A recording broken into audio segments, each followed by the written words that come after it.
wait. Can I start? Yes, you can start. Each minute $10. All right, you can start. We can start. We have two biblical stories that happened. I'd like to summarize for you two stories.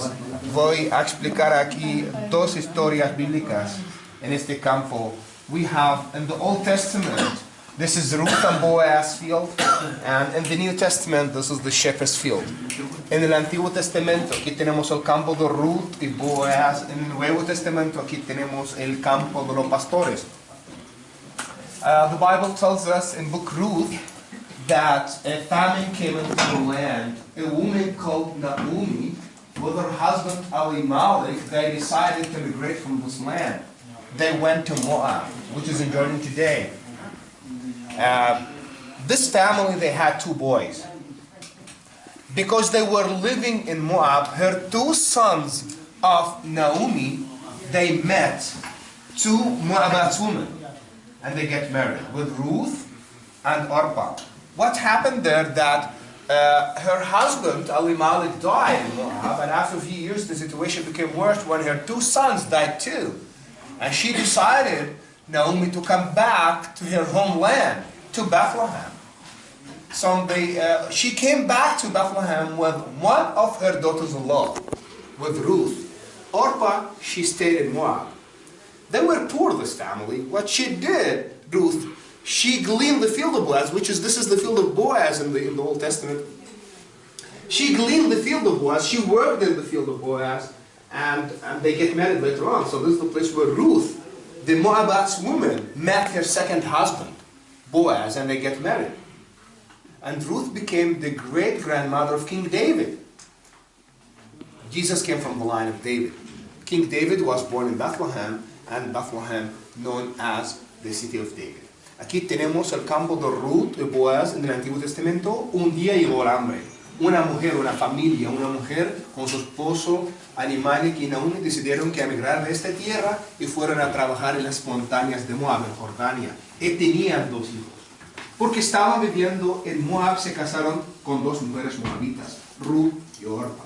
Pero ¿qué pasó? Elimelech murió en Moab. Y más tarde, sus dos hijos murieron. Naomi decidió que volver a la tierra de Belén, pues regresó a Belén con una de sus nueras, Ruth, porque Orpah se quedó en Moab. Eran pobres esta familia. ¿Qué pasó? Que trabajaba en este campo. Aquí tenemos el campo de Boaz en el Antiguo Testamento. Trabajaba en este campo, juntó que sobró de las cosechas y después se casaron. Ruth y Boaz. Ruth quedó como el bisabuela de rey David. Y Jesús vino de la familia de rey David. Y también quedó como el bisabuela de rey David y más tarde Jesús. In New Testament, this is the shepherd's field. Book Luke chapter 2 verse 8. In the locality where shepherds taking care of their flocks. Suddenly, the angels of God appeared to the shepherds to declare the good news, the birth of the Lord. This is the cave of the shepherds. They were very poor, the shepherds. They lived in caves with their sheep. And then the angels appeared to the shepherds. And they said, today, in the town of David, a Savior has been born to you. They were terrified.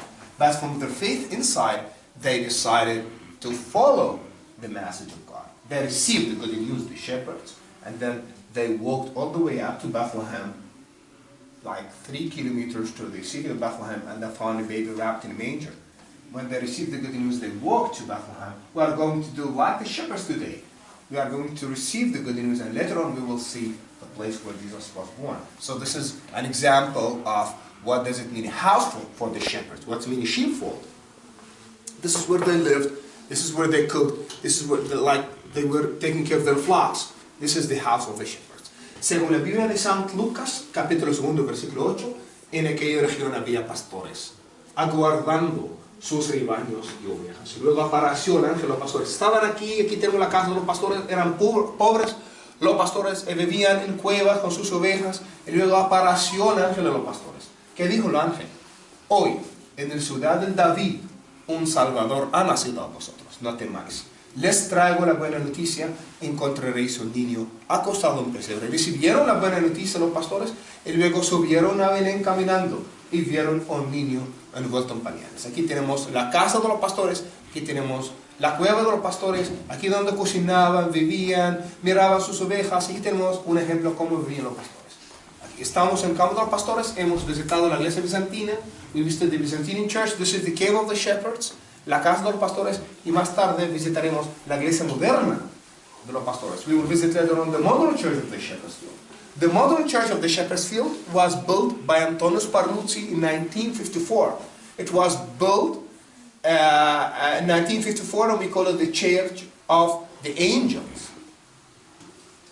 We have inside the church 3 paintings that represent the most important biblical events. The first painting, when the angels of God appeared to the shepherds. The second one, when they saw a baby wrapped in a manger. The third one, when they came back from Bethlehem to the field happy because they saw the Savior. La iglesia moderna del campo de los pastores fue construida en el año 1954 por Antonio Sparluzzi, se llama la iglesia de los ángeles, y dentro de la iglesia tenemos 3 pinturas que representan los momentos más importantes. La primera pintura cuando apareció el ángel de los pastores, la segunda pintura cuando vieron un niño envuelto en pañales, y la tercera cuando regresaron contentos porque vieron los ángeles. Tenemos la iglesia bizantina y la iglesia moderna y las cuevas. We have the Byzantine church, the new church, and the caves of the shepherds. Any question at the moment? ¿Preguntas?